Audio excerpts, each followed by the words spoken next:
출근길 뉴스를 종합해드립니다. 깊이 있는 뉴스, YTN 라디오 출발 새아침. 3부 순서 시작합니다. 끝날 때까지 끝난 게 아니다. 어제 평창 동계 패럴림픽 바이애슬론 남자 12.5km 좌식 종목에 출전해 9위를 차지한 이정민 선수의 그 좌우명인데요. 10살 때 이 말초신경이 마비돼 그 팔과 다리를 쓰지 못하는 희귀병이죠. 갈랭발의 증후군으로 그 하지 장애인이 된 그 이정민 선수 이야기입니다. 미국 유학까지 마치고 5년 전까지만 하더라도 이 잘 나가던 금융면의 길을 버리고 주정과 그 바이애슬론 도전에 나섰다고 하죠. 이정민 선수 앞서 그 10일에는 바이애슬론 그 남자 7.5km 그 좌식에서 그 11위, 11일에는 크로스컨트리 스키 그 남자 15km 좌식 종목에서 10위에 오르는 등 이 경기를 할수록 등수를 한 단계씩 올리고 있는데요. 이 끝날 때까지 끝난 게 아니라는 이정민 선수의 도전, 오늘도 계속되고 있습니다. 자, YTN 라디오 출발 새 아침 3부 먼저 광고 듣고 시작하겠습니다.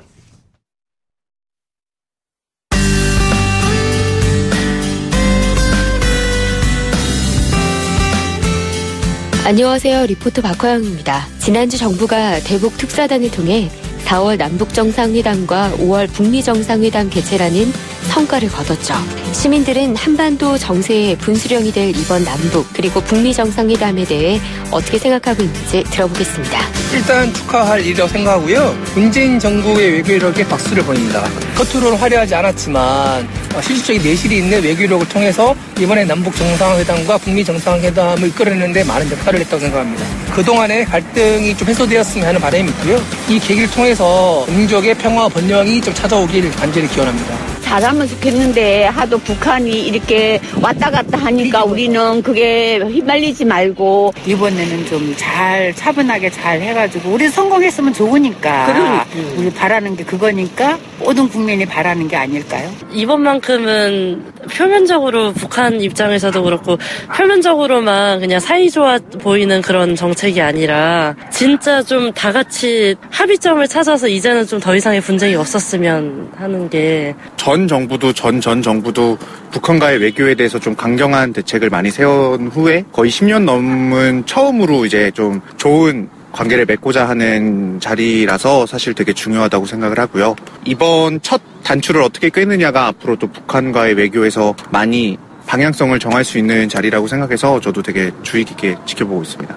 저는 좀 긍정적인 생각을 갖고 있는데 그 결과가 과연 뭐 어떤 영향이 나올지 그게 좀 궁금하기도 하고. 이번 남북 정상회담은 기존의 북한의 핵 보유국으로서의 어떤 태도랑 좀 다르게 조금 더 진전된 모습을 기대할 수 있을 거라고 생각을 해요. 그래서 문재인 대통령님이 이제 김정은 님을 잘 만나서 더 좋은 비핵화, 한반도 비핵화로 갈 수 있는 더 좋은 결과를 냈으면 좋겠습니다. 기대하고 있어요. 이번에 패럴림픽에도 북한이 그냥 출전한 걸로 아는데 북한과 남한이 하나 되는 모습을 정상회담을 통해서 잘 보여주셨으면 좋겠습니다. 화이팅!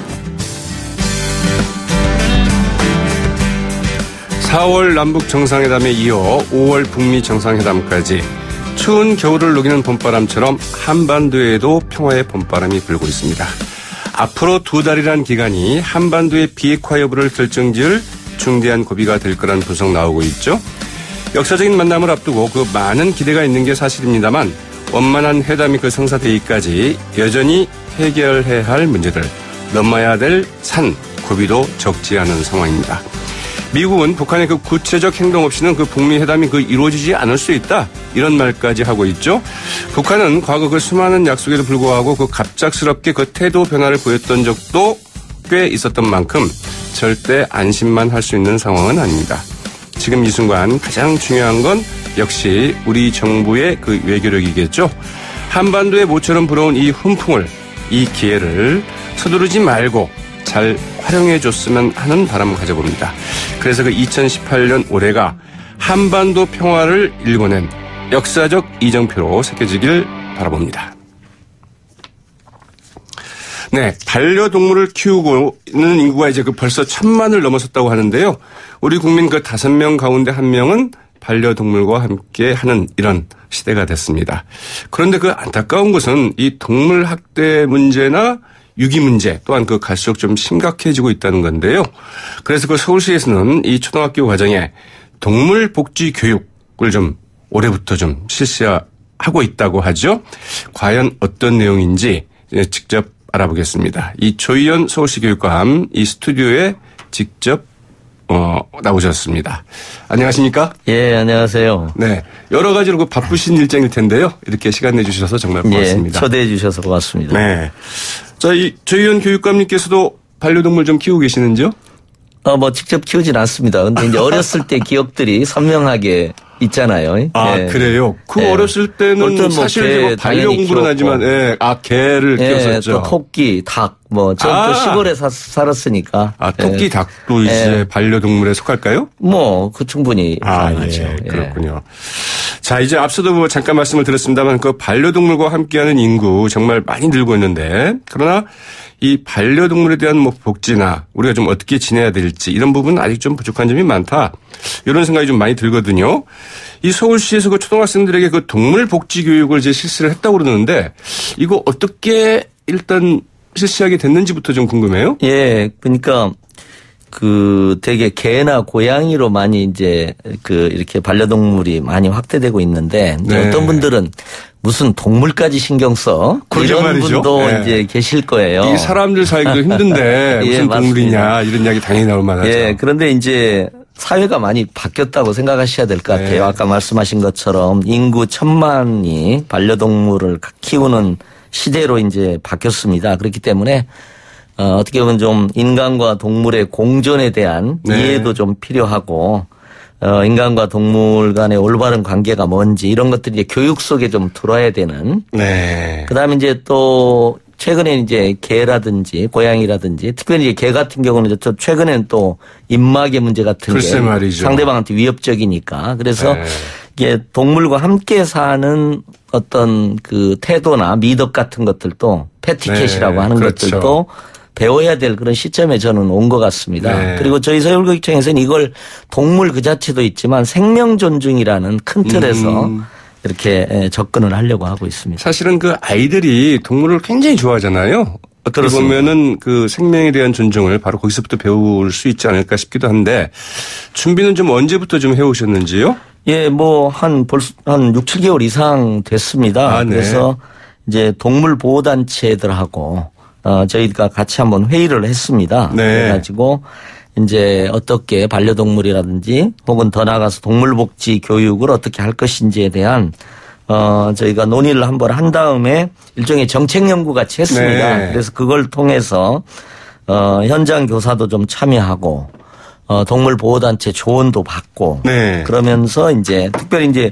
동물복지연대라든지 파라 이런 단체들이 대표적인 단체들이 있습니다. 그래서 그런 단체들과 함께 학생 발달 단계에 맞는 이 교재, 교육 방법에 대한 고민들을 좀 했습니다. 네. 자, 그렇다면 어떤 식으로 좀 교육이 진행되는지 좀 궁금한데요. 일단 그 초등학교에서 교육이 이제 실시가 되는 거죠? 예, 초등학교를 주로, 물론 종합교나 이렇게도 확대할 수는 있습니다만 지금은 초등학교를 중심으로 이게 초등학교가 되게 이제 저학년 1, 2학년이 있고 3, 4학년이 있고 5, 6학년이 있습니다. 그래서 생명존중 동물사항 교육을 이제 3단계로 저희는 구분을 했어요. 그래서 첫 단계는 이제 동물에 관심을 갖는 주변에서 흔히 볼 수 있는 동물들을 이렇게 관심 있게 보고 관찰하고 이런 교육 아주 기초적인 교육들을 한다고 생각하시면 될 것 같고요. 그 교재가 이번에 나왔고요. 아, 그래요? 그다음에 이제 조금 지나서 바로 또 초등학교 3, 4학년 여기 이제 동물과 관계 맺는 친해지는 함께 살아가는 태도나 방법들을 이렇게 가르치는 반려동물하고 인사하거나 친해지는 방법 반려동물에 대한 요즘 얘기한 패티켓 같은 것을 형성하는 단계라고 보면 될 것 같고요. 3단계는 이제 5, 6학년을 생각하고 있습니다. 그래서 이제 주로 이제 이 반려동물을 넘어서 동물원 동물이라든가 농장에서 사육되는 동물, 야생동물 이렇게 동물 일반에 대한 특히 이제 동물 복지. 옛날에 이전 같은 경우는 지금 동물원의 동물도 어떻게 존중할 것이냐는 게 우리 사회 논쟁이 되잖아요. 그렇죠. 시립 맞습니다. 동물원에서 이런 논쟁이 되듯이 어떤 그런 전반에 대해서 돌고래를 과연 그냥 동물원에 놔둬야 되느냐? 그렇습니다. 예, 그런 문제까지. 그러니까 그런 논의가 할 정도로 우리 사회가 저는 상당히 성숙했다고 봐요. 네. 우리 어렸을 때는 뭐 개 패듯이 팬다고 그랬잖아요. 네. 그렇지만 이제 그때도 개 굉장히 사실은 사랑스럽게 잘 같이 지내기도 했었죠. 물론, 네. 그때도 물론 개 있었습니다. 패듯이 팬 적도 있습니다. 네, 한쪽에서는 그게 이렇게 용인되는 그렇죠. 사회였었죠. 그러나 이제 지금은 사회가 많이 달라지고 있습니다. 자, 그러면 지금은 이제 그 초등학교 1, 2학년생을 먼저 시작을 하고 예. 3, 4학년, 4, 5, 6학년은 뭐 단계적으로 시행이 되는 건가요? 예, 그렇습니다. 그러니까 우리가 이제 교재를 해서 학교가 선택을 합니다. 네. 예, 그래서 이번에도 이제 보면 이제 저희가 이렇게 어떻게 보면 초등학교 저학년용 생물, 동물 사랑 교육 교재가 나왔다고 생각하시면 될 것 같아요. 그럼 이제 학교에서 그걸 선택해서 이제 교육을 하는데 제가 지난번에 그걸 발표하면서 가재울 초등학교에 한번 갔었어요. 네. 가재울 초등학교 그러니까 토끼나 닭을 기르고 있더라고요. 네. 뭐 닭 같은 경우를 집에서 기르지는 않겠죠. 네. 그런데 토끼 같은 경우는 또 기르시는 분도 있더라고요. 아, 그래요? 네. 그 토끼나 닭을 이게 굉장히 좀 저도 흥미로웠는데 마을 주민도 관심을 갖더라고요. 네. 교문 옆에 이렇게 그렇죠. 이렇게 네, 기르는 맞습니다. 데가 있다가 보니까 말하자면 토끼가 아프면요. 네. 그 마을에 또 토끼에 관심을 갖는 분이 있으니까 그 주민들이 난리가 난대요. 네. 그 몇몇 주민들 그래가지고 병원을 데려가야 되지 않냐. 이렇게 해서 주민과 이렇게 굉장히 동물을 매개로 한 이런 것도 이루어지는 그런 협력도 이루어지는 뭐 그런 경우도 이제 있었습니다. 네. 자, 지금 저희 그 조희연 서울시 교육감과 얘기 나누고 있는데요. 이 동물 복지 교육에 관한 얘기 좀 나누고 있습니다. 자, 이게 그러면 어떻게 하나의 그 별도의 독립된 과목으로 가르치게 되는지요? 아니면 뭐 다른 시간에 이걸 넣어서 그건 이제 학교에서요. 교육과정하고 결합시키는 방법이 뭐 체험활동이나 이런 것과 관련돼서 할 수도 있고요. 네. 가재울 초등학교 같은 경우는 이미 상당 부분 교육과정에서 이런 부분들 조금 다루고 있어요. 단지 이제 교재가 없었던 거죠. 그동안에도 체계적으로 할 수가 있는 거죠. 학교별로 이러한 교육을 해왔던 것도 있었군요. 네. 기르는 학교들이 저희가 전체 파악은 안 되더라고요. 네, 그렇죠. 왜냐하면 이제 겨울방학 같은 경우에는 이걸 돌볼 사람이 없잖아요. 그런 문제도 있어서 저희가 한번 신학기가 되면 한번 전체 파악을 한번 해보려고 합니다. 자, 이제 일주일에 그러면 어느 정도 수업을 하게 되나요? 그건 뭐 전적으로 학교에 달려 있습니다. 자, 그 학생들이나 학부모들 반응은 나쁘지는 않을 것 같아요. 그런데 이제 항상 이제 이런 일을 하다 보면은 이 선생님들이 문제잖아요.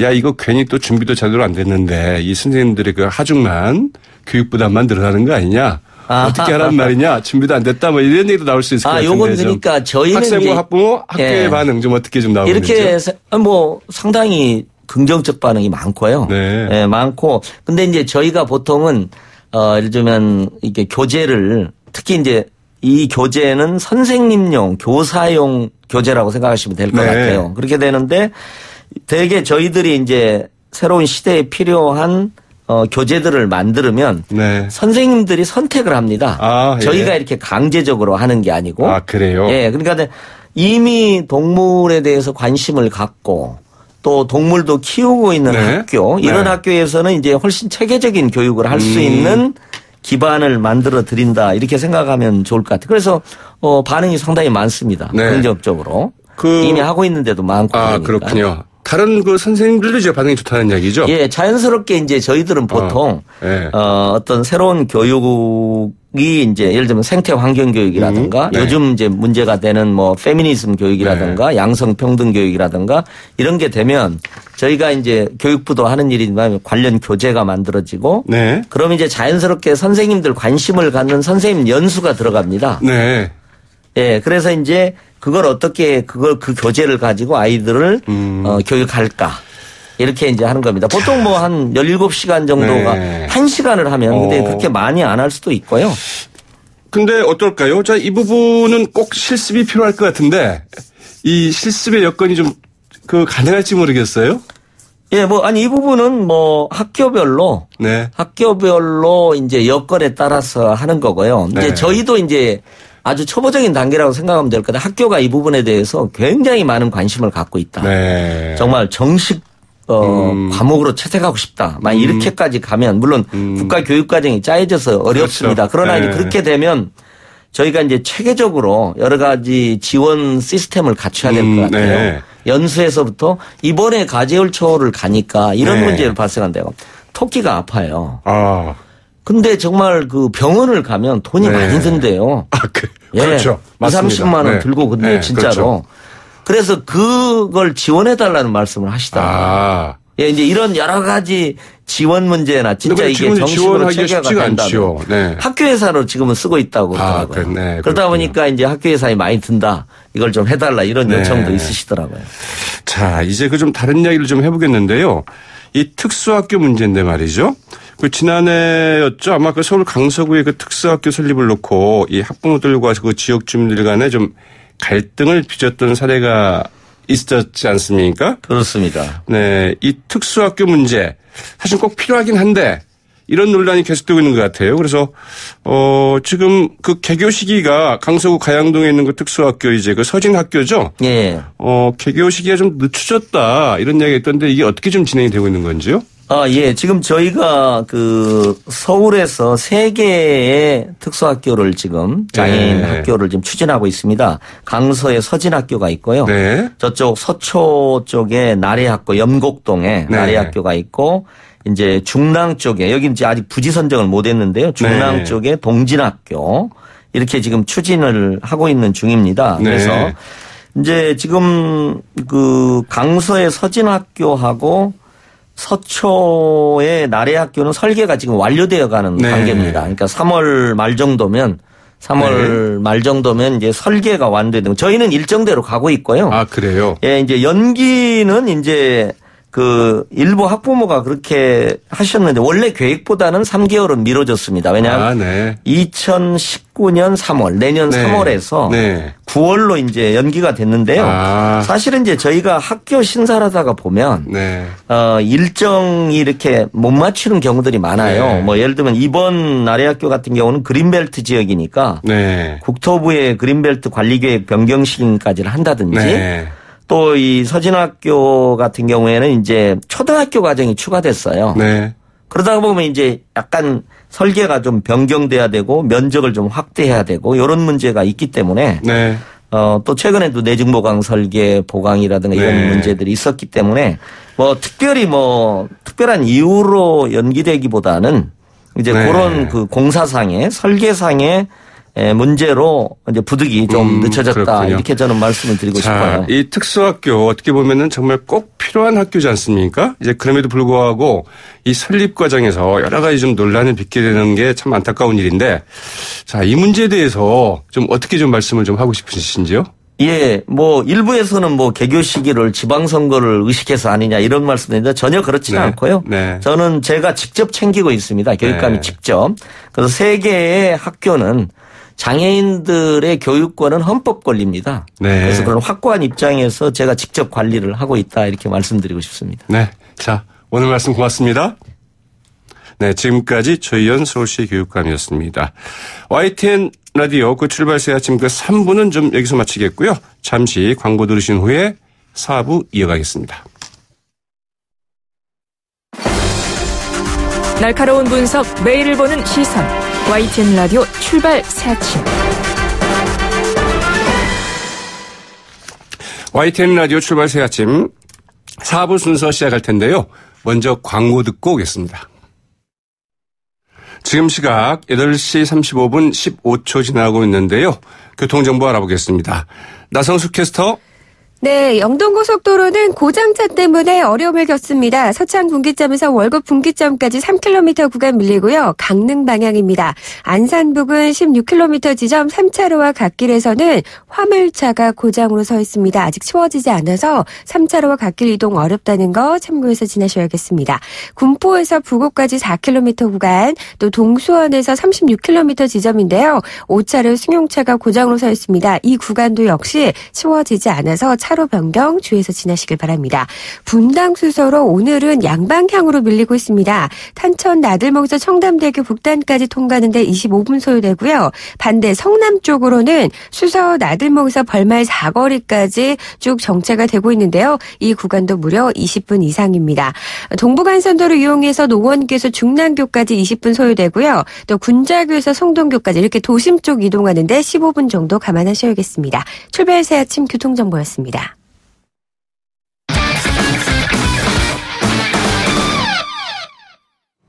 오늘의 스포츠 소식 알아보겠습니다. 스포츠 시선 최동호 시사평론가 전화로 연결되어 있습니다. 안녕하십니까? 예, 안녕하세요. 네, 평창 패럴림픽 소식부터 좀 살펴보죠. 휠체어 컬링 대표팀 어제 하루 만에 그 2연승을 더 보탰어요? 예, 그렇습니다.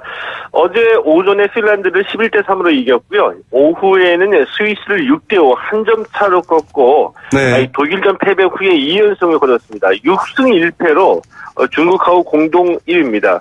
휠체어 컬링에는 12개 팀이 참가해서 라운드 로빈 방식의 풀리그를 벌이고요. 그래서 이 4강 진출팀을 가리는데 4경기 남았는데 여기서 2승만 추가하면 4강을 확정 지을 것으로 예상이 됩니다. 네. 아이스하키 대표팀도 조 1위를 놓고 격돌한 미국에 0대8로 패했는데 그래도 조 2위로 4강에 올라갔고요. 네. 바이애슬론 남자 12.5km 좌식에서는 신희연 선수가 5위, 이정민 선수가 9위를 기록했습니다. 네, 이정민 선수 이 경기를 할수록 한 등급씩 올라가고 있다고 하죠? 예, 그렇습니다. 네. 자, 이 평창 패럴림픽 이 성황리에 그 진행 중인데요. 그 입장권 판매 역대 그 최고치를 기록했다고요? 예, 이 그제 기준으로 이 평창 패럴림픽 입장권 판매량이 32만 장을 돌파했습니다. 네. 예, 목표했던 양이 22만 장이거든요. 목표보다 무려 10만 장이나 넘게 판매됐고요. 이 32만 장은 역대 패럴림픽 사상 최대 판매량입니다. 네. 그 평창 패럴림픽이 그리고 이 별탈 없이 순조롭게 진행 중인데 날씨가 많이 더워졌잖아요. 이게 문제죠. 네. 예, 그렇죠. 여기에다가 또 비까지 올 것으로 예보가 돼서 이 선수들의 경기력에 영향을 미칠 것으로 보이는데 네. 어제 그제 평창이 꽤 따뜻한 날씨였거든요. 오늘 평창의 낮 최고 기온이 16도로 예보가 됐습니다. 네, 동계가 아니라 하계가 되겠어요. 네. 예, 춘계 정도 되겠죠. 네. 예, 15일, 16일에 또 비와 눈이 온다고 예보가 돼서 17, 18일로 예정이 됐던 이 알파인 스키 남녀 대회전 경기가 모두 다 오늘로 일정을 변경해서 열리게 됐습니다. 네. 자, 이 평창 패럴림픽 입장권 판매가 무려 예상보다도 10만 장이나 넘게 팔렸는데 그런데 예. 이 지상파 TV 방송들 말이죠. 너무 인색했다. 이제 이런 이야기들 많잖아요. 아무래도 시청률에 민감하게 반응하기 때문에 좀 더 재밌고 시청률을 의식한 편성을 했다가 선수들에게서도 이 중계가 많이 되고 있지 않다는 게 불만이 많이 나왔고요. 그래서 대통령의 언급이 있었고 대통령의 언급 이후에 지상파들이 패럴림픽 중계를 확대 편성하고 있습니다. 네, 이 공영방송이 왜 있는지 자신의 그 정체성들을 좀 분명히 좀 알아야 될 것 같죠. 네. 예, 맞습니다. 이 기성용 선수 그 이탈리아 그 AC 밀란으로 그 팀으로 옮기나요? 예, 그럴 것 같습니다. 이탈리아의 이 스포츠 매체 칼초 메르카토가 이 프리미어리그 스완지 시티에서 뛰고 있는 기성용 선수가 이탈리아 AC 밀란하고 계약에 합의했다 이렇게 보도가 나왔습니다. 보통 이런 최초 보도가 있게 되면 추가 취재 보도를 통해서 사실인지 아닌지가 가려지게 되는데 이후에 나오는 보도 내용을 보면 좀 더 구체적인 내용이 계속해서 나오고 있기 때문에 이 칼초 메르카토의 보도가 사실인 것처럼 보이고요. 이 보도에 따르면 곧 이제 이 구두로 합의를 했고 메디컬 테스트를 통과하면 곧 계약을 할 것으로 예상이 됩니다. 네. 자, 이제 6월 그 러시아 월드컵을 앞두고 있는 축구대표팀의 그 평가전 일정이 확정됐다는 소식인데 앞으로 모두 6차례 그 평가전을 치르게 된다고 하죠? 예, 그렇습니다. 러시아 월드컵이 이 6월에 열리는데 6월 러시아 월드컵 개막 전까지 대표팀이 모두 이 6차례 평가전을 치릅니다. 5월 28일 온두라스, 6월 1일 보스니아 헤르체고비나, 7일에 볼리비아 평가전 치르고요. 11일에 세네갈하고 마지막 평가전 치릅니다. 자, 이보다 앞서 이번 달에는 북아일랜드하고 폴란드와의 평가전이 예정되어 있습니다. 네, 자 이제 어제 이 프로야구 시범 경기 시작되지 않았습니까?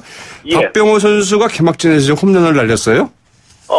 이 프로야구 시범 경기가 어제 막을 올렸고요. 팀당 8경기씩 치르는데, 네. 미국에서 복귀한 닉센의 박병호 선수 어제 한화전에서 4번 타자 1루수로 출전해서 3회 초에 두 번째 타석에서 솔로 홈런 터뜨렸습니다. 네. 넥센이 한화 5대4로 이겼고요.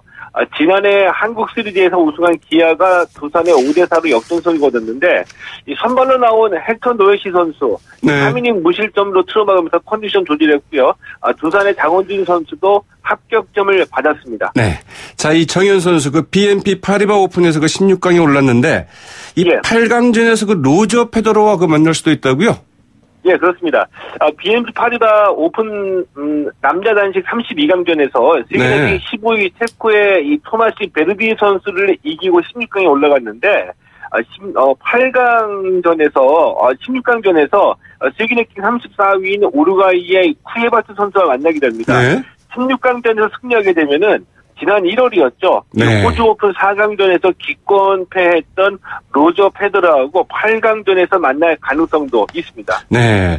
한번 8강전에서 만났으면 해요. 이러면 이제 발바닥 부상은 아닐 테니까 제대로 한번 겨뤄볼 수 있지 않을까 싶기도 한데 말이죠. 정현 선수 입장에서는 로저 페더러 만나서 잃을 게 없죠. 다시 한번 정상적인 컨디션으로 붙어보자. 아마 이런 마음일 겁니다. 네. 자, 오늘 말씀 고맙습니다.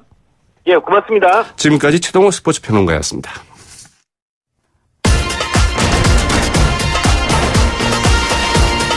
여러분이 지금 듣고 계신 주파수는 FM 94.5MHz입니다. YTN 뉴스 FM.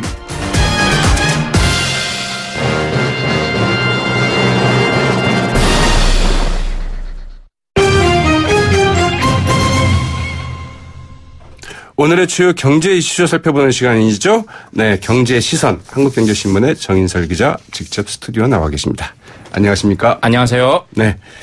한국인들의 병원 이용 또 검사 너무 많다. 이게 어제 오늘 일은 아닌데요? 그렇습니다. 이게 통계적으로 확인이 됐다는 건데요. 보건복지부가 이제 조사를 한 거죠. 네. OECD하고 평균과 비교를 해봤더니 정말 자만 5종 세트다 이렇게 보실 수 있어요. 그래요? 병원에 자주 가고 많이 받고 오래 입원한다라는 건데요.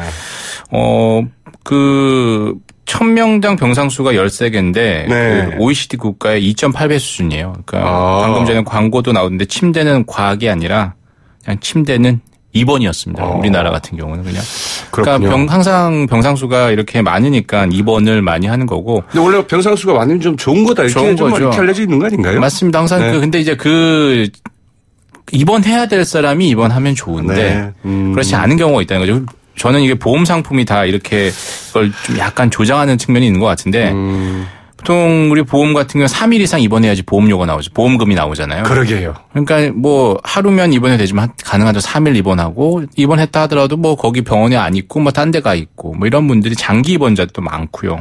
그리고 검사를 그렇게 우리가 많이 받잖아요. 네, 그래서 맞습니다. 우리가 뭐 암이 많은 이유도 특히 갑상선암이 한때 상당히 많았던 것도 이 검진 우리나라 국민들만큼 정기 건강검진 자주 받고 많이 받는 사람 없잖아요. 네. 항상 이런 각종 우리 MRI라든지 뭐 이런 CT 촬영 이런 것들이 우리나라만큼 많이 받는 데가 없습니다. 그러게요. 그러니까 그 실손보험 보면은 입원해서 하면은 거의 다 전액을 다 지원이 되는데 입원하지 않고 외래 진료를 받으면은 조사비용 같은 게 많이 안 되거든요. 맞습니다. 특히나 특히 생명보험에서 만드는 그런 상품들이 많이 상해보험들도 많이 그런 상품들이 많죠. 그런 것들을 좀 고쳐주면 어떨까 싶기도 하네요. 자, 이 또 요양병원의 그 증가 속도가 좀 너무 빠르다고요? 이게 고령화 시대에 접어든다고 하니까 각 지방마다 요양병원을 그렇게 많이 만들었어요. 그러니까 일종의 그렇죠. 이게 병원 특히 의사들만이 주로 병원을 만들 수 있는데 요양병원은 또 안 그렇거든요. 그러니까 이게 우후죽순 생겨난 거죠. 말하자면 병원 사업이 가능한 거죠, 이게. 네. 최근에 맞습니다. 우후죽순 생겨난 거죠. 근데 그걸 이제 공급 과잉이 돼서 뭐 30% 이상 급증했다라고 합니다. 연평균 7%씩 늘어서 이게 이제 너무 남아 돈다는 거죠. 그래서 뭐 일각의 어떤 전문가들은 사회적 고려장이다. 그러니까 요양병원에 안 가도 되는 분들이 가서 오히려 병을 얻어온다. 이렇게까지 얘기를 하고 있습니다. 사실은 그 영국 같은 데에서도 과연 이제 죽음을 맞이할 때 어디서 맞는 게 좋냐. 병원보다는 가족과 함께 보내는 게 낫지 않겠느냐. 그래서 이제 집에서 자택 그 재택이라고 하죠. 재택 치료를 받을 수 있는 이런 시스템에 좀 강조를 하고 있는데 저희도 이제 그런데 좀 눈을 돌려야 될 시점이 되지 않았나 싶기도 해요. 그렇습니다. 네. 자, 이제 그런가 하면 그 국내에서 그 처음으로 그 정신병원이 그 문을 닫았다고요? 국내에서 처음 생겼던 그 정신병원 1호인데요. 청량리 정신병원이 이달 말 이제 폐업을 한다라고 합니다. 굉장히 유명한 데 아닙니까? 맞습니다. 네. 뭐 73년간 영업을 했다고 합니다. 개원을 해서 45년에 개원을 해서 계속 유지가 됐었는데 이제 문을 닫는 이유가 경영 악화 때문이에요. 그래서 네. 뭐 사실 일각에서는 이제 정신병원 같은 경우는 보통 병원들이 의료 수가가 낮으니까 대부분 검사로 돈을 많이 회수를 하잖아요. 네. 정신병원은 그게 안 되잖아요. 그래서 네. 상당히 운영이 이 청량리뿐만 아니라 이게 모든 정신병원이 갖고 있는 지금 어떻게 보면 어려움인데 그걸 상징적으로 보여주는 거죠. 그리고 특히 정신병원이 있다고 하면 주변 이웃 사람에서 상당히 반대를 많이 하지 않습니까? 혐오 시설에 있죠. 맞죠. 네. 그렇게 인식이 돼 있기 때문에 뭐 그런 여러 가지 단적으로 보여주는 게 청량리 정신병원의 폐업, 문을 닫는 현상이 보여주는 것 같습니다. 참 이 부분은 상당히 그 중요한 의미를 갖기도 할 것 같은데 말이죠. 그렇죠. 이 서울시에서도 이제 이런 시설들을 좀 보존하는데 신경을 좀 쓰고 있다고 하는데 이 부분은 어떨까 싶기도 하네요. 이 도널드 트럼프 미 대통령이 그 싱가포르 반도체 회사가 그 미국의 그 반도체 회사인 이 퀄컴 이 인수하는 것을 금지하는 내용의 또 행정명령을 발표를 했어요. 예, 최종적으로 서명을 한 거죠. 이미 미국 정부는 이런 방침을 이미 밝혔었는데 최종적으로 확인을 한 겁니다. 네. 이 반도체 업계 현황이 어떻게 되냐면 지금 전체 세계 반도체 3위 회사가 퀄컴이고요. 네. 4위가 브로드컴입니다. 그렇군요. 퀄컴이 다 아시는 것처럼 우리 스마트폰에 들어가는 모바일 반도체 칩을 만드는 회사고 그러게요. 예전에 네. 뭐 CDMA에다 해서 각종 특허를 많이 가지고 있죠. 브로드컴도 거기에 경쟁사인데 이걸 인수하겠다라고 한 건데 이건 국가안보상, 미국의 국가안보상 안 된다. 이 인수를 불허하겠다라고 최종적으로 행정명령을 발표한 거죠. 네. 자, 이 브로드컴이 어떤 회사인데 그 인수를 좀 맡고 있는 거죠? 원래 브로드컴은 미국 회사였어요. 그런데 그러게요. 2015년에 싱가포르 자본이 인수를 했습니다. 그러니까 화교 자본이죠. 원래 브로드컴도 이제 미국 회사였는데 싱가포르가 그거를 이제 싱가포르 자본, 했고 화교 자본이 인수해서 그러니 브로드컴이 인수하는 건 안 된다. 맞습니다. 그 화교 자본은 뒤에 중국이 있지 않겠냐라고 보는 거고요. 그리고 특히나 그 브로드컴이 중국의 화웨이라는 그 통신 장비 그리고 스마트폰을 만드는 회사잖아요. 사실 그 무서운 회사죠. 지금 그 회사하고 연관이 돼 있다 이런 얘기가 많아서 사업을 많이 하기 때문에 그래서 미국이 중국으로 관련된 이런 특허나 어떤 정보들이 넘어가는 것 아니냐 이렇게 우려를 하고 불허를 한 거죠. 특히나 최근 들어서 중국 자본들이 세계적인 유수 회사들을 많이 인수하고 어떤 지분을 인수하고 있거든요. 최근에 뭐 벤츠 만드는 다임러의 대주주도 됐고 그다음에 뭐 AT&T하고 화웨이하고 제휴해서 뭐 스마트폰 시장에 진출하려는 이것도 미국이 불허를 했거든요. 이번에 그래서 최근에는 아예 삼성전자와 반도체 1, 2위를 다투고 있는 인텔 다 아실 겁니다. 그렇죠. PC 강자인데 인텔이 아예 그냥 브로드컴을 인수하겠다.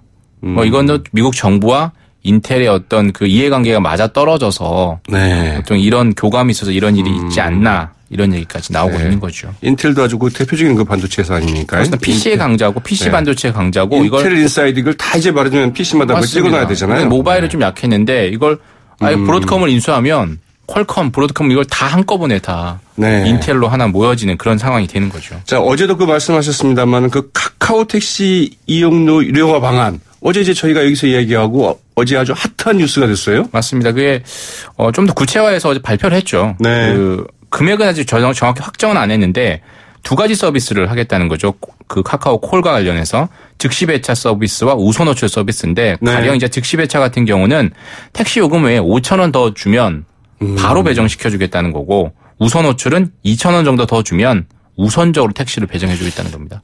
출근 시간 그리고 뭐 밤 10시 이후 기가 시간에 택시 그 콜이 몰리니까 이때 웃돈 더 주면 먼저 해 주겠다는 건데 이게 이제 티맵 택시도 이렇게 했다가 뭐 결국에 편법 논란 때문에 빠졌는데 이제 이번에 카카오콜 같은 카카오 택시 같은 경우는 시장에서 어떻게 받아들일지 한번 나름대로 이제 준비를 했을 텐데요. 많이 했죠. 그러니까 이게 유료화 방안이거든요. 결국에 카카오 택시가 돈이 대진 사업이 아니었는데 유료 사업을 했는데 시장에서 어떻게 받아들일지.